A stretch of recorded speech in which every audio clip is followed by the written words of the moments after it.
Recordar en su centenario a Antonio Latorre, quien dio esplendor a nuestra lengua.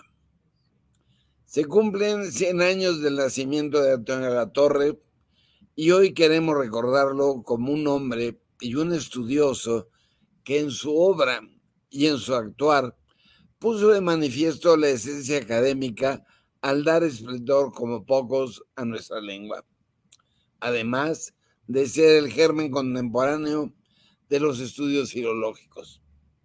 Alatorre, nacido en Autlán, Jalisco, un 25 de julio de 1922 y fallecido en 2010, fue un investigador académico riguroso, crítico literario agudo, traductor erudito, ensayista brillante y muy hábil divulgador. Su formación siempre fue algo personal, aunque también implicó algunos estudios reglados inconclusos de Derecho en Guadalajara y Letras en la Universidad Nacional Autónoma de México. Y más tarde, y con gran importancia, de Filología en el Colegio de México. A lo largo de su vida, el mundo editorial le fue muy cercano y fundó revistas como Pan con Juan José Arreola y Juan Rulfo en Guadalajara, y la Revista Mexicana de Literatura con Tomás Segovia, y dirigió desde 1960 durante muchos años la Nueva Revista de Filología Hispánica. Fue desde 1951 miembro del Colegio de México, de cuyo Centro de Estudios Lingüísticos y Literarios fue director entre 1953 y 1972. También fue miembro del Colegio Nacional desde 1981 y académico honorario de la Academia Mexicana de la Lengua desde 2001. En 1956 le fue concedida la medalla José María Vigil por su labor en el Colegio de México, y en 1990 la misma institución lo designó profesor emérito. En 1991 recibió el premio José Gauss del Instituto de Intérpretes y Traductores. En 1994 fue titular de la cátedra Ítalo Calvino de la UNAM, y en 1998 recibió lo que sería la máxima distinción de nuestro país, el Premio Nacional de Ciencias y Artes en Literatura. Antonio fue muy prolífico en artículos y reseñas implacables, famosas por su erudición, rigor y extensión. Aunque no fue un investigador de muchos libros, a él, en su faceta de traductor, le debemos que estén en español desde el francés, el inglés, el portugués, el italiano y el latín, muchas veces con información complementaria que de hecho hacían sus traducciones una nueva edición. Las obras señeras de Marcel Batallón, Erasmo y España, Ernst Curtius, Literatura Europea y Edad Media Latina, François Chevalier, La formación de los latifundios en México, Paulo Freire, Cartas a Guinea-Bissau, Antonello Gerbi, La disputa del Nuevo Mundo y la naturaleza de las Indias, Gilbert Ayget, La tradición clásica, Jacques Lacan, de la psicosis paranoica en su relación con la personalidad, Ovidio, Las heroidas, Edward Sapir, El lenguaje, Jean Serrail, La España ilustrada. Este conjunto de libros magistrales e indudables clásicos, traducidos con el mayor rigor y sólido despliegue de erudición, nos muestra la amplia y plural cultura de Antonio Latorre. En sus libros de autor, en distintas facetas también ya clásicos, nuestro académico honorario nos dejó espléndidas manifestaciones de su saber y forma de ser. Son libros como Los 1001 años de la lengua española, primero con extraordinario diseño editorial de Beatriz Trublot, quien solicitó el texto a Antonio, y después, ya sin ilustraciones y sin el diseño gráfico original, en el Fondo de Cultura en 1989, edición que el colegio obsequió al rey de España en su visita a la institución en 1990. Posteriormente hubo una tercera edición, también de múltiples reimpresiones. Otro libro fue el de los enigmas ofrecidos a la Casa del Placer de Sor Juana Inés de la Cruz, sus ensayos sobre crítica literaria, sólida y personal visión de la literatura, o El brujo de Autlán, un texto de microhistoria de su lugar de origen, o El sueño erótico en la poesía española de los siglos de oro, revisión aguda y original de un tema poco visto en la poesía áurea. Finalmente, 4 estudios sobre arte poética, rigurosa propuesta y modelo de análisis de la poesía del siglo de oro. Y finalmente, su Sor Juana a través de los siglos, 1668-1910. Magna recopilación de la visión de la 10ª musa en 2 tomos, publicados en 2007 por las que fueron su alma mater, la Universidad Nacional Autónoma de México y el Colegio de México, en los cuales durante muchos años impartió cátedra y tuvo una gran corte de alumnos seguidores de él. Antonio de la Torre era un hombre de contrastes, y así, si muchas veces con sus críticas académicas siempre sustentadas podía parecer feroz y terrible, en realidad era un hombre tímido y discreto. Siempre recuerdo episodios en los que acudió a mí para pedir apoyo logístico en ciertas cosas académicas que, a pesar de que lo podía hacer directamente por el gran respeto que yo le tenía, el tiempo de conocernos y una buena relación mutua, siempre acudió a personas cercanas de confianza que le servían de un apoyo que no necesitaba. Así me pidió que le trajera desde Madrid, donde yo estaba, la en ese entonces recién aparecida edición de Jam de las Soledades de Góngora, o unos pocos conocidos documentos del siglo XIX en la Biblioteca Nacional de España, donde yo estaba haciendo algunas investigaciones. O cuando yo era estudiante de doctorado en el Colegio de México, nos invitó a todos los alumnos de su curso de poesía del siglo de oro en el doctorado a cenar en su casa, y me pidió a través de un compañero que yo preparara la comida, desde luego a su costa, y cosa que yo hice con inmenso placer. En realidad me gustaría recordar la personalidad y dimensión personal y de académico de Antonio a través de sus palabras en torno a libros que para mí son ejemplares en distintas facetas. Me refiero a los ensayos sobre crítica literaria, los 1001 años de la lengua y los 4 estudios sobre arte poética. En ensayos sobre crítica literaria, dice, a propósito de su visión y modelo de trabajo, con una sinceridad y sin falsos pudores, de esa manera directa que tenía Antonio: en todos estos años he descubierto que lo más importante al hablar de crítica es partir de lo que un libro nos dejó en el corazón. Lo decía un gran erudito. Además, consideraba también con gran honestidad: sé muy bien que no hay grandes novedades en estos ensayos. No me pico de original. No descubro caminos críticos desusados, ni sigo ni propongo un método. Mi lenguaje no tiene nada de técnico. Mi vocabulario es el de entre semana.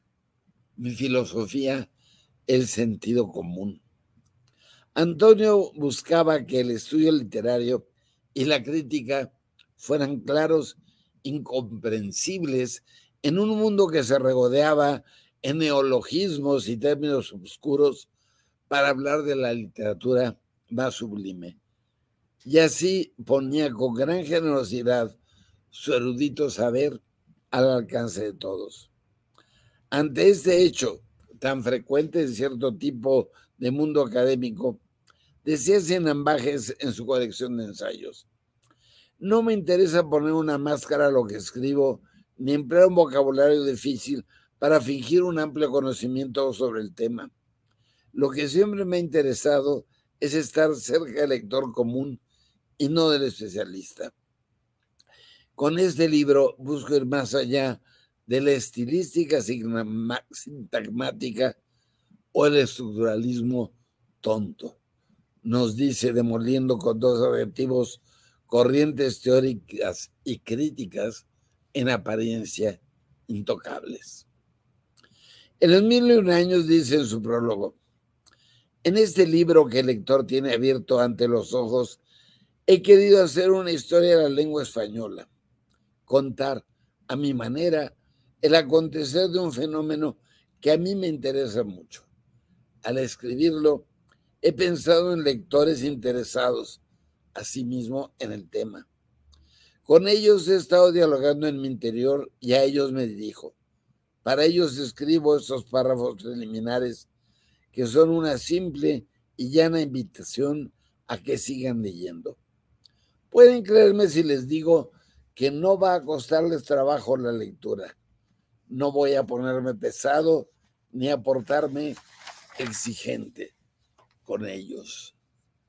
Esto lo decía uno de los más estrictos y serios estudiosos en lo que es, a mi entender, el gran libro de divulgación de la historia de, como él decía, nuestra lengua. En el prólogo a la tercera edición, algo corregida y muy añadida, dice que la primera edición de lujo del libro era un libro vivelot, pero que 10 años después lo transformó en un libro, concepto trabado con el de lector. La realidad es que el libro es la mejor historia platicada de nuestra lengua.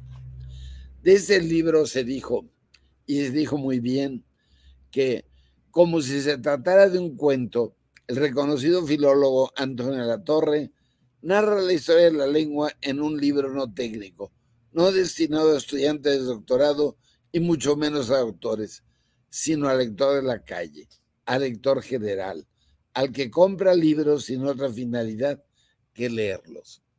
La verdad es que ese era su lector. Para terminar, El arte poética es un libro en una colección sobre los maestros del Centro de Estudios Lingüísticos y Literarios, su centro, que reúne una serie de estudios hechos a lo largo de los años y publicados como largos artículos en revistas tan cercanas a su corazón como la NRFH. Textos que Antonio revisó y reescribió para el volumen en cuestión, el cual, en palabras de su presentadora en 2008, es un libro que deslumbra como fuegos artificiales, pero una erudición sobrecogedora por la minuciosidad y exhaustividad de la investigación, por la incursión en libros raros y antiguos, así como en textos analíticos de los mejores estudiosos del mundo hispánico, por el conocimiento de las lenguas muertas y vivas que se emplean y reproducen, que se copian, como dice Latorre, con toda naturalidad.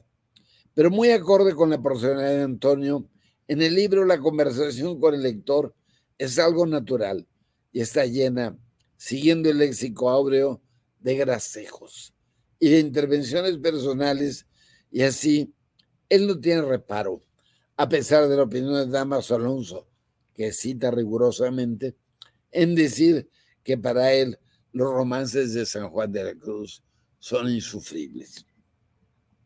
Antonio Latorre fue un maestro que nos enseñaba lo que era la poesía, en especial la del Siglo de Oro. Nos mostraba cómo había que leerla, cómo había que desentrañarla, cómo había que sentirla, y para todo ello partía del valor poético de la palabra que él proyectaba y llevaba con gentileza a las alturas y le daba esplendor. Pero también un día le oí decir, palabras más o menos, no entiendo esto de la defensa del idioma. A los idiomas no hay que defenderlos.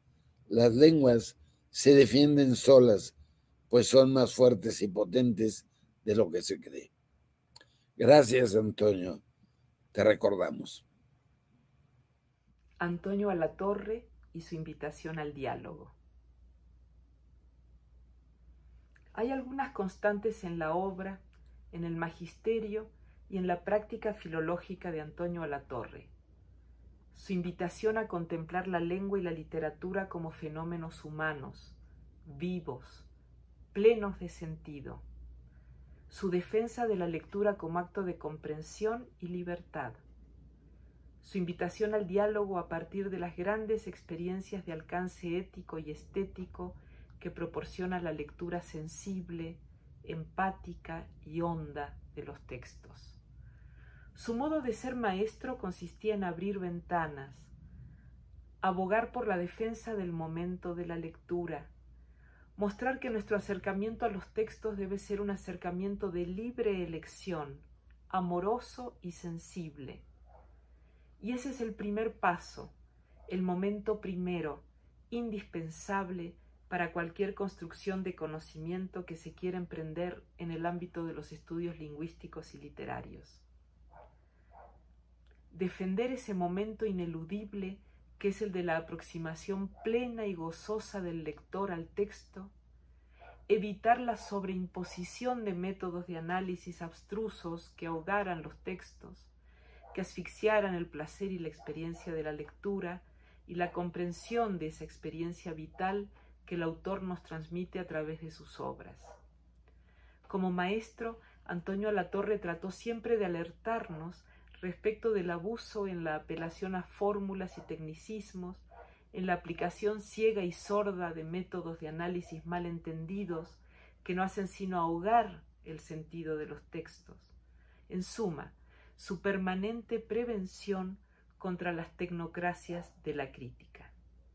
Y como maestro nos enseñó también que hay una larga tradición creativa, una larga historia en la escritura y la comprensión de los textos que cada uno de nosotros actualiza, revive, vuelve a poner en diálogo. Nos acercó además a un sentido de participación en la vida de la lengua, con toda la hondura de lo que significa que se trate de nuestra lengua.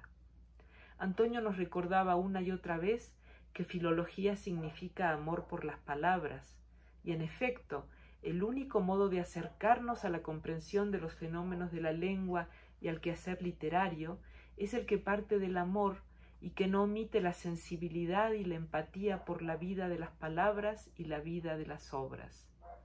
Nos llevaba además a descubrir a partir de la lectura de los textos impresos el sentido, el querer decir de los textos, para remontarnos hasta la vida de los autores y las experiencias vitales que los animaron como respuesta humana a los acontecimientos de la existencia.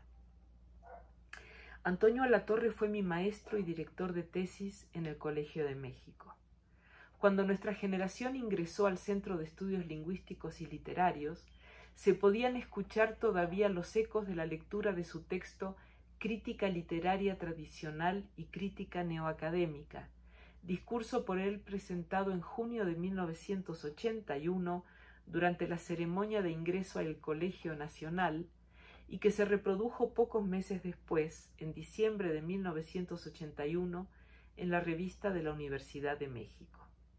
Allí Antonio emprende una defensa de la lectura y la interpretación rigurosa y amorosa de los textos, al tiempo que nos previene sobre los excesos de la crítica y sobre todo de la que considera crítica neoacadémica, esto es, aquella que reduce la riqueza deslumbrante de las distintas corrientes y escuelas y las convierte en una serie de fórmulas a partir de las cuales dicta una serie de métodos y pasos a seguir, o más bien sobreimpone de manera mecánica y fría al análisis de los textos.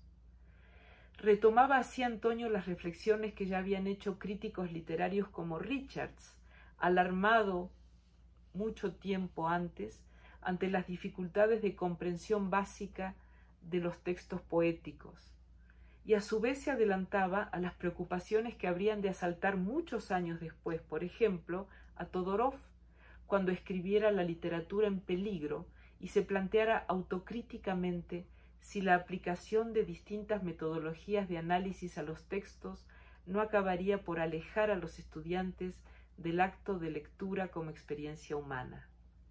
El placer de leer, el placer de entender, el placer de establecer una conversación profunda y plena a partir de la lectura de las obras literarias, el acto ético de salvación de la vida, el diálogo, el sentido, el valor que anidan en la lengua, en la literatura, en la experiencia artística.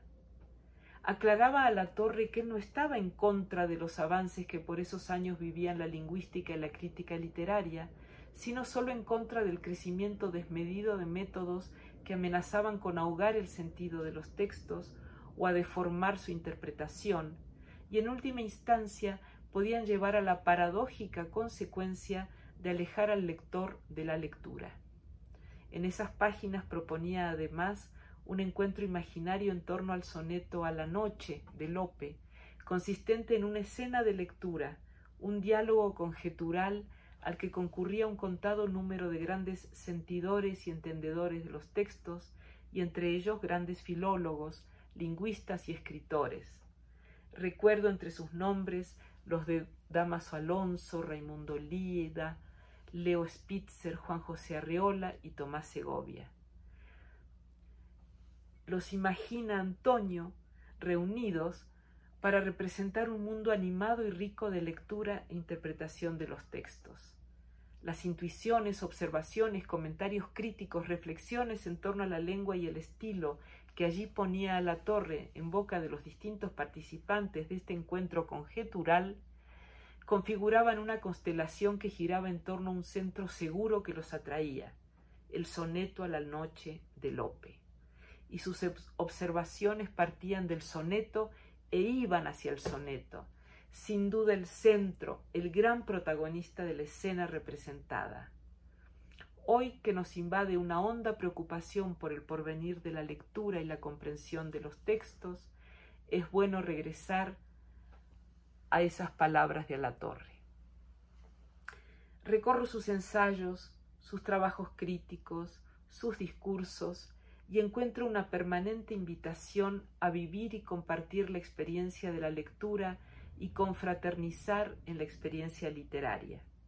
Así podemos recordar otro texto de Antonio que precede en 2 décadas al que ya hemos mencionado, y que en este caso se llama ¿Qué es la crítica literaria?, versión escrita de una conferencia impartida allá por 1972, hace exactamente 50 años, que hace de un cuento de Rulfo, Diles que no me maten, el centro, el gran protagonista de otra reflexión sobre la lectura, el acto de libertad que se ejerce a partir de la elección de aquello que honradamente queremos leer, como el elemento imprescindible, primero, inexcusable de cualquier interpretación. Otro tanto hizo en sus extraordinarios trabajos sobre nuestra lengua, como esos 1001 años de la lengua española que convirtió en las 1001 noches de una experiencia humana fundamental, el lenguaje, y que hizo de la lengua, nuestra lengua, un espacio que traduce nada más y nada menos que la vida de la gente, el despliegue de la historia, los movimientos y los cambios de una sociedad, de una sensibilidad. En suma, la existencia y la experiencia de legiones de seres humanos que animan la vida de una lengua, que se expresan a través de ella, que dan vida a las palabras, que nos dan las claves de los fenómenos lingüísticos, que nos explican los fenómenos de permanencia y cambio como elementos cercanos también a la vida y la necesidad expresiva de todos nosotros. Antonio Alatorre, historiador. Antonio Alatorre es conocido como un gran filólogo, como el mejor, sin duda, de la segunda mitad del siglo XX. Sin embargo, Antonio Alatorre fue mucho más que un gran filólogo. Menciono otras facetas suyas: melómano y cantante amateur, como lo prueba el disco grabado por el Cuarteto Alatorre, con un repertorio de canciones del periodo medieval y también de la colonia. Novelista de una sola novela, Su espléndida migraña. Traductor esmerado, casi perfecto, ejemplar, adjetivos extraídos de su correspondencia con Marcel Batallón. Creador de instituciones, sí, aquel espíritu libre que fue Antonio Alatorre, enemigo acérrimo de los burocratismos y las solemnidades, fue uno de los constructores del Centro de Estudios Lingüísticos y Literarios del Colegio de México y por muchos años director, alma más bien, de su revista, la célebre NRFH o Nueva Revista de Filología Hispánica. Por otro lado, Antonio Alatorre fue todo un historiador, como lo prueba su obra mayor, Los 1001 años de la lengua española, y sus estudios sobre Sor Juana, Ruiz de Alarcón y sobre la poesía española del siglo de oro y del periodo barroco. Algunos dirán que hizo historia literaria, típica actividad de los filólogos. Sin embargo, sus estudios arriba aludidos no se reducen a la historia literaria. Son más bien estudios de historia cultural e intelectual con elementos de historia religiosa y hasta de historia social. Esta aseveración no es una mera ocurrencia mía. En un libro en el que Jean Meyer entrevistó a los más connotados historiadores, titulado Egohistorias, aparece Antonio Alatorre junto a Luis González, León Portilla, López Austin, O'Gorman y Silvio Zavala, a los que también se agregan Octavio Paz y Luis Villoro. Así, debemos preguntarnos por qué Jean Meyer, el historiador de la cristiada, incluyó a Alatorre en este grupo de notables historiadores. La respuesta la da el propio Alatorre. Como se sabe, nació en Autlán de la Grana, al suroeste de Jalisco, hace 100 años. Su educación primaria la hizo en la escuela pública local, dirigida por la admirable Mariquita Mares, inolvidable para Alatorre. Luego pasó al seminario, donde su materia predilecta fue la historia, sobre todo la del periodo antiguo, en particular la época en que se derrumbó el Imperio Romano, esto es, el periodo de la transición entre el final de la cultura clásica y la llegada de la Edad Media, definida por la hegemonía del cristianismo. Una vez abandonado el seminario, a pesar de carecer de vocación abogacil, en 1943 empezó a estudiar Derecho en la Universidad Autónoma de Guadalajara. Allí conoció a Luis González, quien tampoco tenía vocación jurídica, lo que explica que se haya trasladado a la capital para estudiar historia en el Colegio de México. Influido ahora por su reciente amigo Juan José Arriola, solicitó una beca a su presidente Alfonso Reyes para estudiar literatura. Para su desgracia, Reyes le contestó que en el colegio no se hacían estudios literarios por el momento, pero sí de naturaleza histórica. La contrarrespuesta de Alatorre fue inmediata. Entonces se haría historiador. Incluso propuso un tema de estudio, la historia de los heterodoxos en México, el que no pareció gustarle al director del Centro de Estudios Históricos, don Silvio Zavala, por ser un simple eco de Marcelino Menéndez Pelayo. Aún con esa negativa, Alatorre se trasladó a la capital del país, donde para su fortuna encontró acomodo en el Fondo de Cultura Económica, lo que significó una experiencia gratísima y decisiva para su vida. Mucho más significativo fue que para finales de ese decenio, el de los 40, en el Colegio de México se abrieron los estudios literarios gracias a la llegada del exiliado argentino Raimundo Lida. Antonio Alatorre y Margit Frenk fueron sus primeros y sus mejores discípulos.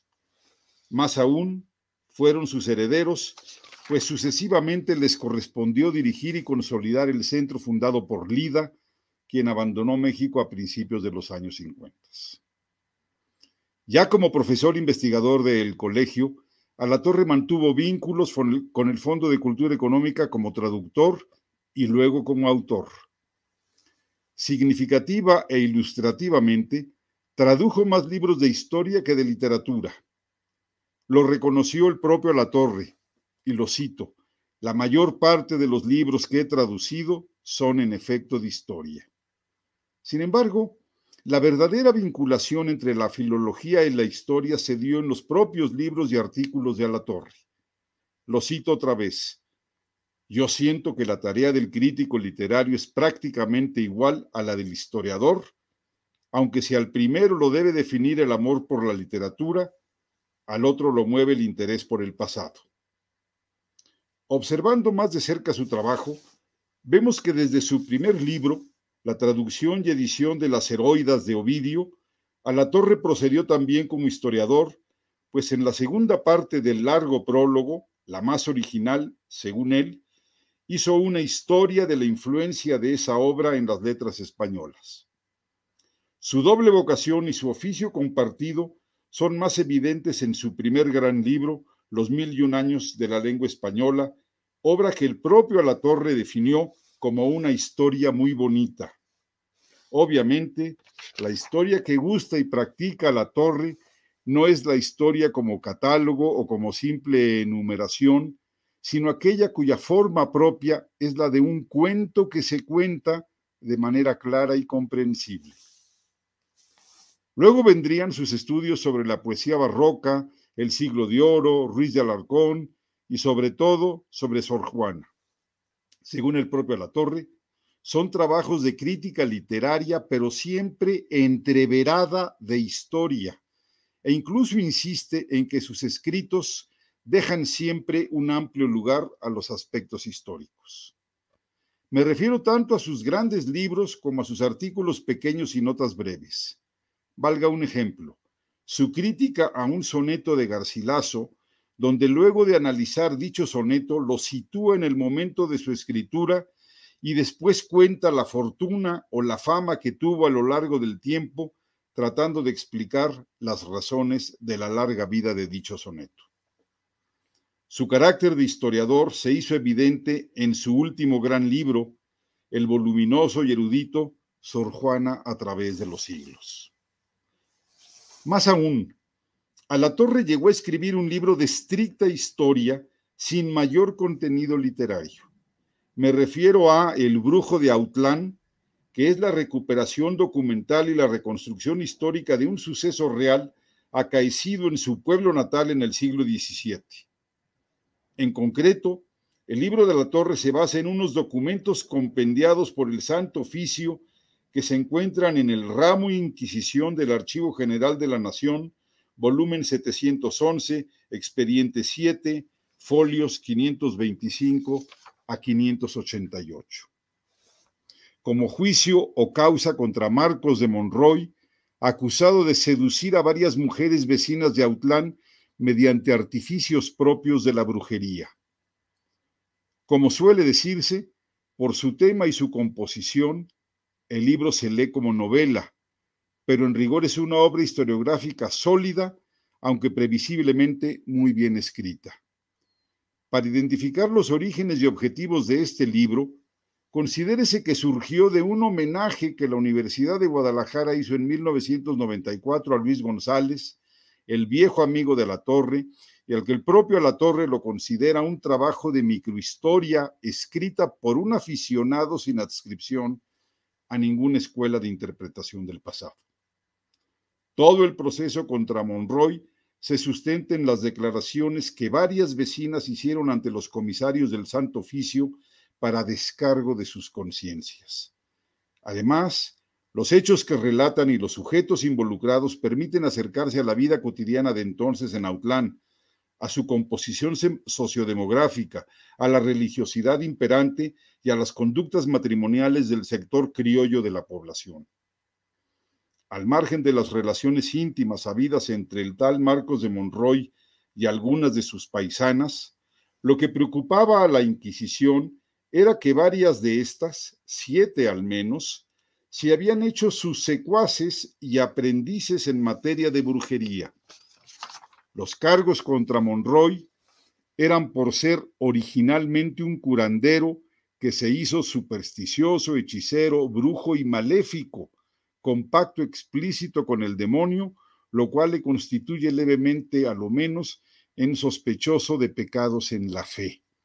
O sea, los inquisidores tenían que atender bien el caso, pues no es lo mismo faltas de la conducta en la esfera de la moral que cuestiones de dogma vinculadas a posturas heréticas.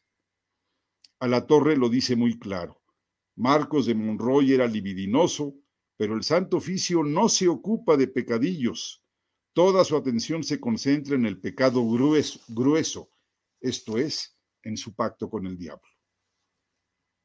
Comprensible y previsiblemente, el filólogo Antonio Latorre dice que todo el caso de Marcos de Monroy y sus mujeres secuaces en la brujería parece una novela picaresca. Para él, Marcos de Monroy es un pícaro como Guzmán de Alfarache, pues está todo el tiempo discurriendo tretas para conseguir algo de felicidad. Pero Alatorre, como historiador que también era, hace la distinción. Los pícaros son personajes de ficción, mientras que Marcos de Monroy es un ser humano de carne y hueso. Otra diferencia subraya Alatorre. La forma autobiográfica, requisito de la novela picaresca, es construcción de los novelistas, Mateo Alemán, Quevedo y los demás. Pero Marcos de Monroy se construye a sí mismo. Los 64 folios del proceso son su libro. Su conclusión no deja lugar a dudas. Y cito, yo nací en el mismo Autlán, nos dice Alatorre. Solo otro autleco como yo podría haber puesto en la investigación el gusto, el interés personal, el amor casi que yo he puesto, las ganas de investigar, que significa hacer conexiones, atar cabos, reconstruir, interpretar, brotaron en mí con la mayor naturalidad y la finalidad de la investigación siempre fue clara, contar a mi manera la historia de Marcos de Monroy.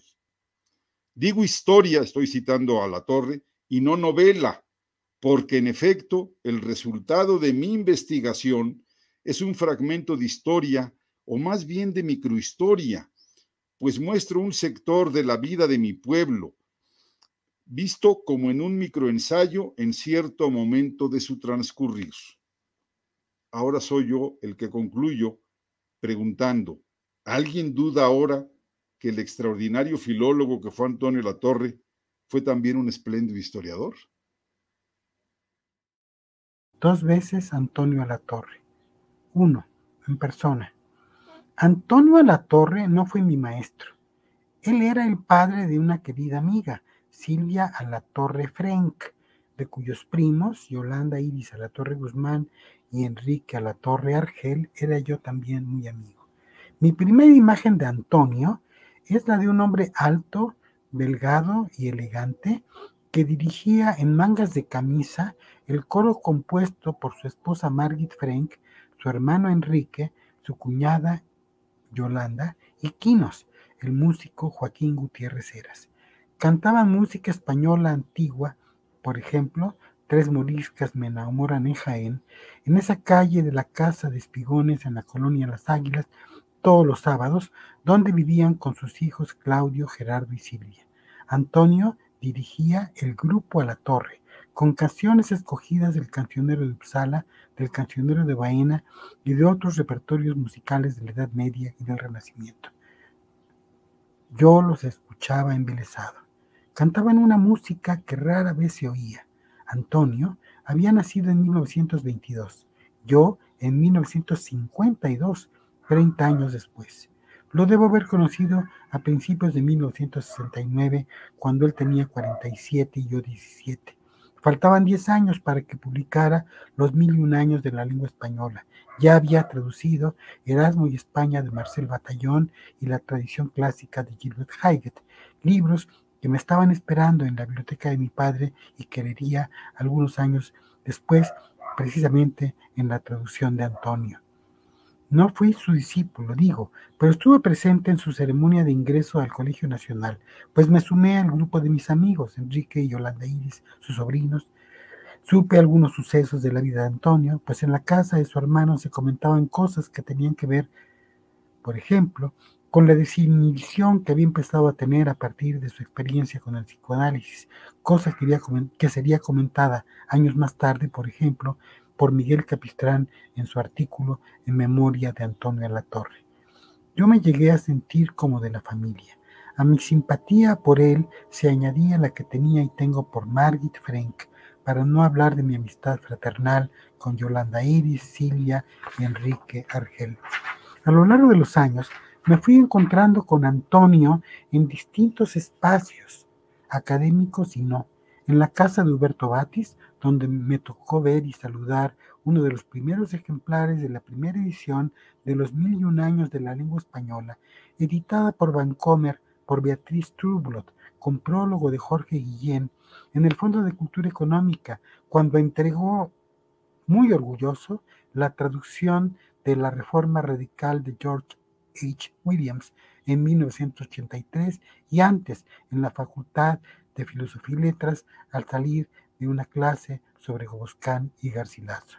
Un día recibí la invitación para participar en el número de la nueva revista de Filología Hispánica que se le dedicó. Ahí publiqué un ensayo titulado Don Quijote y la máquina encantadora, que creo que no le disgustó. Antonio apareció también en las conversaciones con Juan José Arreola, José Luis Martínez y Octavio Paz. Cuando acababa de publicar mi poema Recuerdos de Coyoacán, me encontré a Antonio en las puertas del edificio del Fondo de Cultura Económica. Me detuvo para decirme que había leído el poema y que le había gustado. Sus palabras se quedaron en mis oídos varios años. Cuando salieron los 2 tomos de Sor Juana a través de los siglos, los reseñé para la revista de la universidad y festejé que los eruditos avatares barrocos del romance de Góngora a Sor Juana Inés de la Cruz, que había publicado en 1977, hubiesen desembocado en la oceánica historia que ahí se refiere, más allá de las discusiones en torno a si la historia de la métrica española está o no por escribirse, como asienta la cita de Emiliano Díaz Echar al inicio de ese estudio. Antonio era un ser mágico, concienzudo, dueño de una red de saberes precisos relacionados con la transmisión del conocimiento en la Europa de la Edad Media, el Renacimiento y la Edad Barroca. Era además un escritor capaz de encarar el misterio de su propia frágil condición humana y sexual en la novela La migraña, publicada póstumamente. Luego de que salió editado el programa dedicado a él de la serie Maestros detrás de las ideas de TV UNAM, fui a visitarlo a su casa en la Colonia de las Águilas. Subí a su estudio. Estaba leyendo un libro muy raro, La Historiette de Gédéon de Talmont de Réau, donde se refieren minucias y anécdotas de los cortesanos franceses del siglo XVII. Me dijo que esa lectura de algún modo tenía que ver con las cosas de Sor Juana. La casualidad quiso que pocos días después un librero de viejo me ofreciese los tomos de ese autor olvidado. Los compré. Aquí los tengo. A veces tengo la ilusión de que la fortuna me ha deparado la posibilidad de leer algunos de los libros que en el curso de su vida leyó Antonio Alatorre. 2. Entrevista. En 2008 entrevisté a Antonio Alatorre para la serie que hacía yo para TV UNAM con el título Los Maestros detrás de las Ideas. Antonio Alatorre accedió a hablar siempre y cuando la entrevista se centrara exclusivamente en el libro Sor Juana a través de los siglos, que es una suma de saberes y también un momento importante en la biografía crítica y filológica del traductor y filólogo, pero también de Sor Juana. Yo había publicado en ese año en la revista de la universidad una reseña del libro mismo, como ya dije. Además de ese libro, Alatorre había publicado el ensayo Avatares barrocos del romance de Góngora, Sor Juana Inés de la Cruz, y también había publicado en colaboración con su discípula Marta Lidia Tenorio, Serafina y Sor Juana, con 3 apéndices. Y concluyo citando a Antonio: a mí siempre me ha interesado lo que se ha opinado de Sor Juana a través del tiempo. Un ejemplo inmediato, Marcelino Menéndez Pelayo fue, durante todo el siglo XX, la última palabra en cuestiones de crítica de literatura española, y Menéndez Pelayo todavía en la época del gongorismo.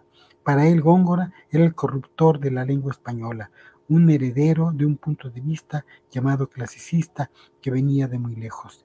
Era el dogma, porque don Marcelino era la última palabra. Entonces, al condenar a Góngora, forzosamente tenía que condenar también el primero sueño, o sea, que lo que había sido en tiempos de Sor Juana la gran señal de su figura de captación poética, que era cuán perfectamente había imitado en el primer sueño a Góngora, eso significaba que si ella era la gran discípula y si Góngora era así de malo, la discípula lo superó. Esta superación magnífica, que era peor todavía, más infernal, más incomprensible. Esta es la voz de don Marcelino y de todos los anteriores a él. Y esa es la voz de Antonio Alatorre, que era capaz de ir atrás de los saberes adquiridos y en cierto modo desnudar la verdad, y por eso la figura de Antonio Alatorre es una figura permanentemente viva, porque él siempre está yendo atrás y su lección filológica es una lección de lectura, pero también de llaneza y de sinceridad. Una lección de lectura y de honestidad. Gracias. Voy a hablar de algo que titulé Los recuerdos. Empiezo por la memoria. La memoria, guardiana fiel e infiel de los hechos pasados, va a ser la guía de estos recuerdos de hace 60 años aproximadamente. Por lo tanto, lo que diga depende de mi punto de vista y puede discrepar de lo que otro sepa o piense. Así que no me crean mucho. Por eso fue que me inventé un género, el de las pseudomemorias, que me permite jugar con los hechos libremente, no creer en el criterio de autoridad, ni pensar que la verdad es una, sino más bien que hay múltiples verdades que pueden enriquecer un hecho. Así, la interpretación y la perspectiva varían. La relatividad enriquece y el momento histórico depende del punto de vista. No es lo mismo ver desde arriba o desde abajo, desde la derecha o la izquierda, por delante o por detrás, y no digamos con vista normal o con miopía, sin que tampoco sepamos cuál es el criterio correcto para establecer la normalidad y por qué debemos establecer la normalidad, lo cual nos lleva a la idea de mayoría y minoría. Pero mejor lo dejamos aquí. La época de oro. Hablar de Antonio Alatorre es hablar de mi época de estudiante en la Facultad de Filosofía y Letras de la Universidad Nacional Autónoma de México en los años de 1955 a 1958. Así que celebro con júbilo esta fecha conmemorativa de los 100 años del nacimiento de Antonio Alatorre. Toda una época de oro. Al mismo tiempo que él fue mi maestro, lo fueron también María del Carmen Millán, Julio Torri, Julio Jiménez Rueda, Amancio Bolaño, Luis Villoro, Margarita Quijano, Sergio Fernández y muchos más. Antonio Alatorre me dio la materia de teoría literaria, cátedra que heredó de Agustín Yáñez. Nos hizo leer los clásicos de entonces, Teoría de la literatura de René Welleck y Austin Warren, el estilo literario de John Middleton Murray, y además en cada clase sugería otras lecturas. Nos hablaba de Erasmo y España, de Marcel Bataillon, que aún conservo en su primera edición al español de 1950 y de la España ilustrada de la segunda mitad del siglo XVIII de Jean Sarrey. Pero curiosamente, nunca nos decía que él había sido el traductor. También oí de su boca, por primera vez, el nombre de Américo Castro y su libro La realidad histórica de España, que fue fundamental en mi vida y carrera. Lo recuerdo como un profesor tranquilo, a veces con silencios, como esperando que algo importante llegara a su mente para transmitirlo a sus estudiantes, mientras nosotros estábamos a la expectativa. Otro recuerdo es encontrármelo en la parada del autobús que nos llevaría a la ciudad universitaria, siempre con un libro en la mano y leyendo aún cuando caminaba. Al terminar el curso en la facultad, nos llamó a 3 alumnos, Huberto Batis, Jacobo Chensinski y yo, para proponernos ser becarios del Colegio de México. Había surgido la oportunidad de apoyar y dirigir en el campo de la investigación a jóvenes alumnos. Fuimos convocados a una entrevista con Antonio Alatorre en la sede del Colegio de México, entonces situado en las calles de Durango 93, entre Orizaba y Córdoba, en la colonia Roma. De esa entrevista recuerdo de nuevo los silencios y también el mío que solamente escuchaba. ¿Tímidos los dos? Se nos explicó cómo serían los cursos y nuestras obligaciones. Nos reuniríamos los sábados por la mañana para recibir conferencias de importantes especialistas en literatura y lingüística. Tendríamos que aprender a hacer ficheros para la nueva revista de Filología Hispánica y aprender a ahorrar papel. Alatorre nos enseñó que podía aprovecharse una hoja de papel hasta el mínimo espacio y por ambos lados. La corrección de las galeradas o galeras, como las llamábamos, de la nueva revista de Filología Hispánica, corrió a nuestro cargo y aprendimos los signos propios para la imprenta que indicaban dichas correcciones. Generalmente, uno de los becarios leía en voz alta y el otro corregía. Pronto se nos dio la responsabilidad de hacer resúmenes para la revista. Ahí se publicó mi primera reseña sobre el boletín del Instituto Caro y Cuervo, en el número de enero a junio de 1959. Asimismo, se nos advirtió que el Colegio de México no otorgaba grado ni título alguno, pero que tampoco habría exámenes ni tesis a elaborar. Váyase lo uno por lo otro. Terminado el compromiso de 3 años, se era libre de seguir cada uno su camino, y así sucedió. Poco después se incorporaron a nuestro trío Ivette Jiménez, José Pascual Buchó, Carlos Valdés, Paloma Castro Leal, Augusto Monterroso, Paciencia Ontañón de Lope y Estela Ruiz Milán de Villoro. Para una historia de los becarios es necesario acudir al imprescindible libro de Clara Lida y José Antonio Matesanz, titulado El Colegio de México, una hazaña cultural, 1940-1962, que cuenta con el valioso testimonio de Alatorre.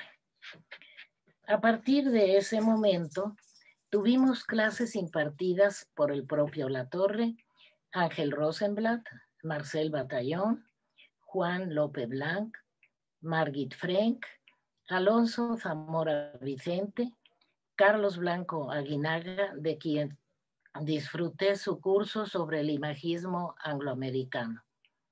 De esa época y del seminario de Margit Frank salieron 2 ensayos. Uno de Jacobo Chensinski, titulado El mundo metafórico de la lírica popular mexicana, y el otro mío sobre el paralelismo en la lírica popular mexicana, publicados ambos en el Anuario de Letras de la UNAM en 1961. Algo muy especial que me viene a la mente es la afición musical de Antonio Latorre. Me tocó verlo en los conciertos con la partitura del programa en la mano y siguiéndola según era interpretada por la orquesta de la Filarmónica de la UNAM. Me quedé maravillada, yo que había estudiado piano, solfeo y armonía. Con la fundación del Grupo Alatorre de música renacentista, asistí a muchos de sus conciertos. Recuerdo uno en especial porque se llevó a cabo en la capilla del actual Centro Cultural Helénico, capilla medieval que fue traída de España y que sirvió de marco perfecto para las antiguas canciones del grupo Alatorre. Las canciones se grabaron en un disco, hoy agotado, que llevaba en la portada un dibujo de Elvira Gascón, que yo creía tener, pero he buscado en vano. Dicho disco fue reeditado por el Colegio de México en su 75 aniversario. El regreso. De 1967 a 1969, viajé al extranjero para realizar estudios de posgrado en la Universidad de Pensilvania y en la Universidad de la Ciudad de Nueva York. Y hubo profesores que al saber que venía de México, me preguntaban por Antonio Alatorre, lo cual me enorgullecía. A mi regreso a México, acudí a visitar a Antonio Alatorre, ya no a la calle de Durango, tampoco a la de Guanajuato, sino a la carretera de Picacho Jusco, para ver si tenía alguna plaza, pero no la conseguí. Regresé entonces a dar clases a la escuela de verano y cursos temporales, que se había convertido en escuela para estudiantes extranjeros, y a la Facultad de Filosofía y Letras, por cierto, a enseñar la materia que había impartido Margit Frank. Esa fue la última vez que vi a mi maestro Antonio Alatorre. Paso ahora a la obra de Antonio Alatorre. Para terminar, solo me queda hacer una brevísima mención de la obra de Antonio Alatorre, sobre todo 2 de ellas. Los 1001 años de la lengua española y Fiori di Sonetti, Flores de Sonetos. La primera es considerada obra fundamental para conocer la historia de la lengua española y, según él insistía, obra de divulgación ante todo. Sus palabras son las siguientes, y cito: sin olvidar que el objeto de los 1001 años de la lengua española es contar un cuento, y la parte indoeuropea del cuento es muy animada, además de que la antiquísima fragmentación de esa lengua prepara de alguna manera al lector para los dramas de la fragmentación del latín en el Imperio Romano tardío, la del Ibero-Romance en la Edad Media y la del castellano en los tiempos modernos. Hasta aquí la cita de Alatorre. Fiori di Sonetti, Flores de Sonetos, es una obra de arte desde el libro físico en sí, con papel Kimberly clásico Premier de 90 gramos y portada de cartulina gruesa en color mate claro. La edición es del propio Alatorre y las editoriales son Aldus, paréntesis, más el Colegio Nacional. En la página final del libro se dan todos los datos de su elaboración y hasta de los revisores, además del autor con una bellísima figura hecha con palabras, tal vez una copa o un cáliz que culminan esta singular edición. Bien lo dice Antonio Latorre de esta su más preciada obra. Y cito: hay muchas antologías de poesías del siglo de oro. La mía es muy modesta, pues se limita a recoger unas docenas de sonetos. Pero añade como lujo y como aliciente los textos italianos de donde proceden. No es desdeñable la oportunidad de calibrar el métier del traductor. Ver cuándo el poeta español consigue mantener las consonantes del original, cuándo se aparta de él, rebajando a veces la expresión, metiendo a veces rellenos o ripios, sustituyendo a veces unas imágenes hermosas por otras igualmente hermosas. Tarea que se hace más interesante cuando pueden confrontarse aciertos y fallas de diversas traducciones. Y con estas palabras, que son la memoria de Antonio Latorre y todo lo que guardaba en ella, cierro mi memoria y aquellos primeros años en estos 100 de celebración. Muchas gracias. Las lenguas han sido siempre un tema que me ha interesado profundamente. Crecí hablando 2 lenguas, el español y el francés, la lengua de mi madre. En el colegio estudié el inglés y durante mis años de estudios universitarios en el Instituto Tecnológico de Massachusetts, llamado MIT, estudié el ruso y el portugués. Mi interés por la cultura y las lenguas rusas empezó cuando inicié mis estudios en el Tecnológico de Massachusetts. En su biblioteca musical escuché por primera vez en 1955 una sinfonía de Dmitri Shostakovich. Me impactó profundamente y al poco tiempo había yo escuchado toda la obra grabada de este compositor y leído todas las partituras que de él tenía la biblioteca musical.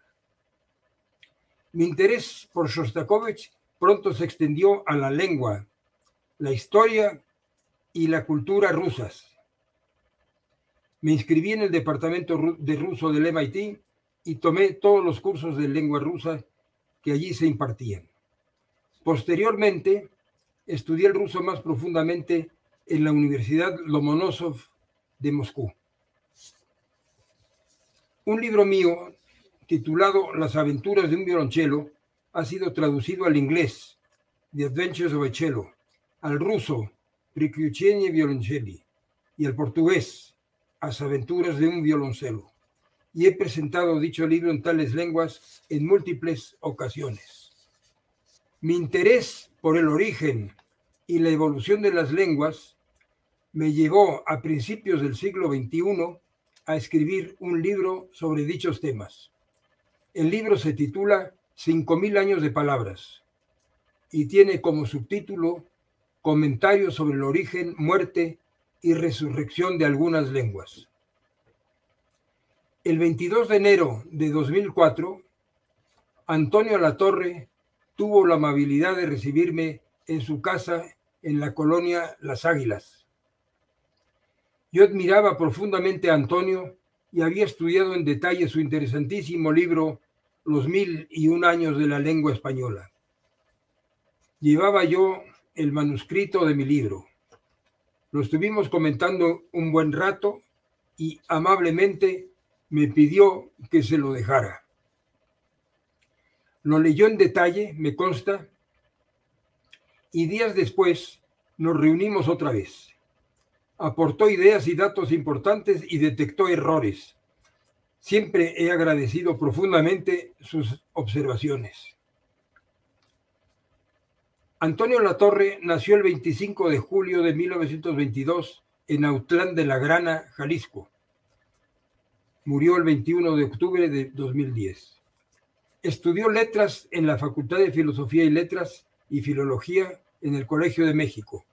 Además, tomó clases en España y en Francia en el Collège de France y de Raymond Leberg en la Sorbona. Fue discípulo de Raimundo Lida, el famoso filólogo, filósofo del lenguaje, crítico literario y ensayista que se nacionalizó argentino.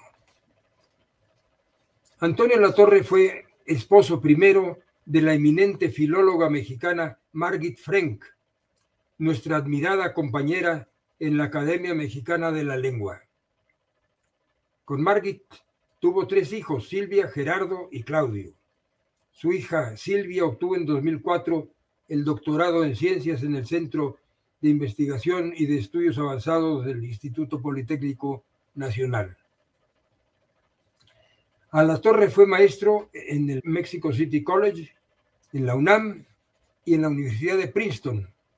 Fue investigador y director del Centro de Estudios Lingüísticos y Literarios en el Colegio de México, asesor del Instituto de Investigaciones Estéticas de la Universidad Nacional Autónoma de México y de la editorial Siglo XXI. En 1990 fue nombrado profesor emérito del Colegio de México e ingresó a la Academia Mexicana de la Lengua como miembro honorario en 2001. Fue editor de revistas. Con Juan José Arreola fundó y dirigió la revista PAN, con Tomás Segovia, la Revista Mexicana de Literatura. De su obra literaria destacan sus libros Los 1001 años de la lengua española, ya mencionado, Sor Juana a través de los siglos, Ensayos de crítica literaria, El sueño erótico en la poesía española de los siglos de oro y otros. Además de la investigación, se dedicó a la crítica literaria. Sus conocimientos de lenguas como el griego, latín, inglés y francés le permitieron trabajar como traductor en el Fondo de Cultura Económica. Tradujo obras del latín, del inglés, del francés, del alemán, junto con Margit Frenk, del italiano y del portugués. Su traducción de la obra del escritor Machado de Asís le mereció la Medalla al Mérito del gobierno brasileño. Durante su carrera, Antonio Latorre recibió numerosos premios y reconocimientos, tales como, entre otros, el Premio Jalisco en 1994, el Premio Titular de la Cátedra Italo Calvino en 1994, el Premio Nacional de Ciencias y Artes en Lingüística y Literatura en 1998, el Premio José Gaos, otorgado por el Instituto de Intérpretes y Traductores en 1991, y otros premios. Siempre recordaré a Antonio Latorre, y quiero terminar estas breves palabras expresando mi admiración por su obra y mi agradecimiento por la valiosa ayuda que recibí de él mientras escribía yo mi libro 5000 años de palabras.